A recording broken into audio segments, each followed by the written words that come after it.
If you get late, you'll Hello find guys, welcome back to my channel. My name is Teresa and I want to welcome you back.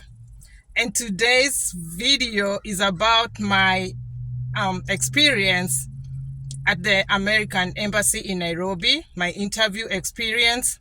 And I want to start all the way when I started preparing for my documents and putting everything in place and getting prepared, like psychologically, and maybe looking forward to answer all the questions that I'm going to be asked. So the previous night, what you need to do is get prepared the previous night. What I used to do is, like, I used to take all the documents when I go out there and get a document. I had a suitcase that I used to put them in.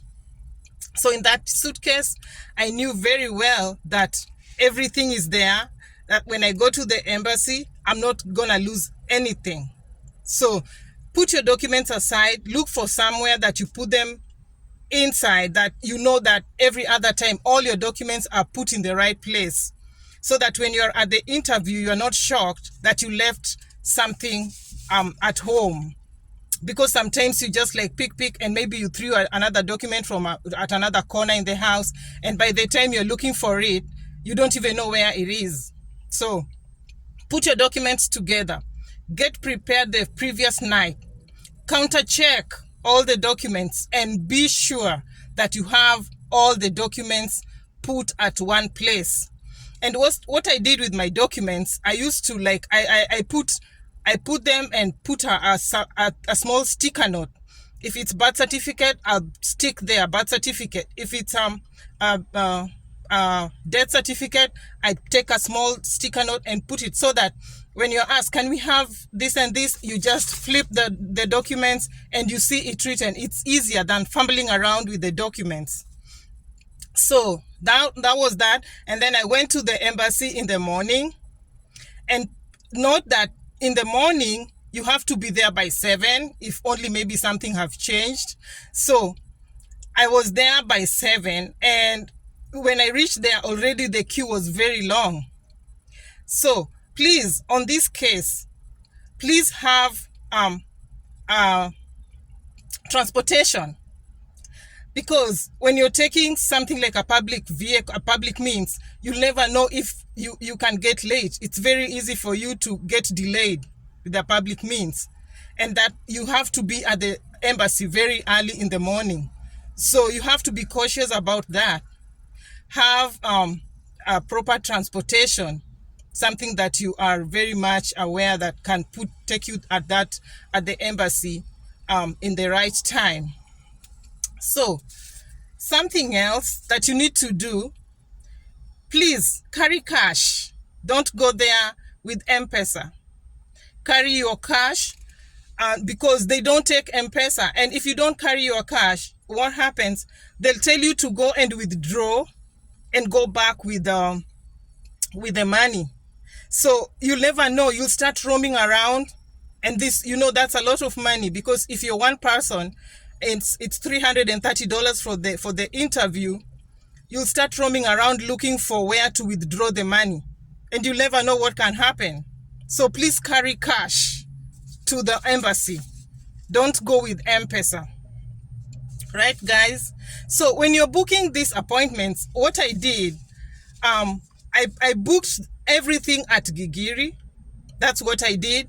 I booked my medical at Gigiri. I booked my, when I went to pick my visa, it was still at Gigiri, and my interview was at American Embassy at Gigiri.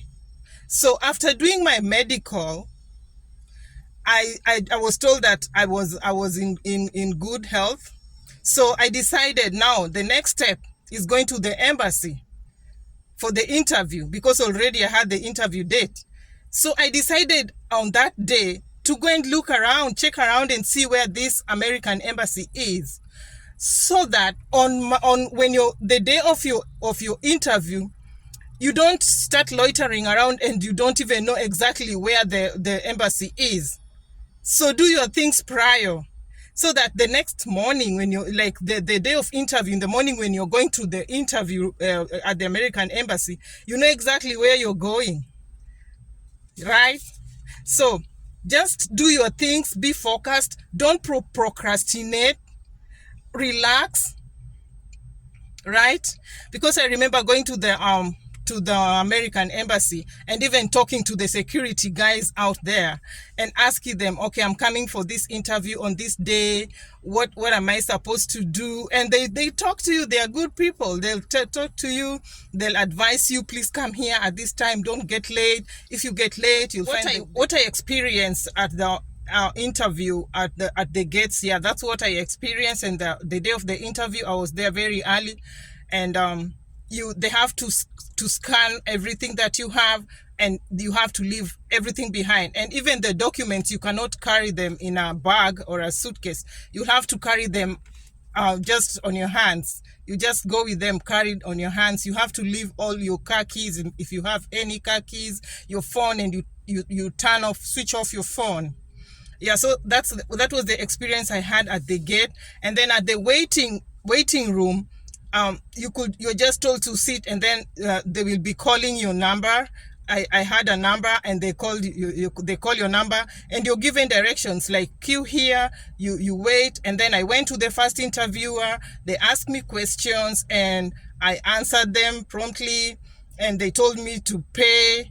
I paid, and I went to the second interviewer, and they asked me again a variety of questions.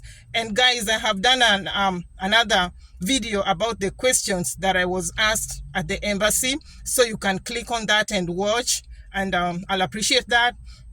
So after the interview, you leave your passport there. Leave your passport. I was very worried, and I started asking the security guard, why am I leaving my passport? You know, the way you got this, I really struggled to get this passport, and now they're telling me to leave it at the embassy. So I did not know that the passport is what will be used to stick your visa. Your visa will be on your passport, so you have to leave it behind, and they're gonna give you 2 weeks to go and get it from where you had booked to get your visa. So I had booked at Gigiri. So I did all my things at Gigiri just to be sure. I did not want to scatter everything around to make it easy for me. Yeah, so after that, you make sure, like before you even go to the embassy, guys, please make sure, a piece of advice I want to give you, that you do what? You verify all your documents. I've been telling people all this. Please verify all your documents before you go to the embassy. And then another advice that I would like to give you, please join WhatsApp groups that people that have won the DV lottery. Please join those groups. Something else that I really want to talk to you about is, after everything and you've been given your visa, when you're going to pick your visa, you will be given a yellow envelope. The yellow envelope, even me at this point, I don't know what the yellow envelope was having inside. But please don't open that yellow envelope. There are 2 things that you need not to open, and you are advised. Don't open the medical report envelope. Take it to the interview as it is. Don't open the yellow envelope that you are given when you're going to pick your visa. There's another lady that opened that yellow envelope, and the husband was really in trouble, because you have to book again and go to the embassy, and they have to seal it, and you'll never know, because they've told you to follow instructions. Why are you opening it? So don't open the yellow envelope. That yellow envelope, you will travel with it as it is, and you're going to just deliver it at your port of entry when you have arrived in America. So guys, thank you so much once again. Like the video if you liked it, share and subscribe. I will be back with more videos, guys. Thank you so much. Bye bye. Wish you well. Thank you.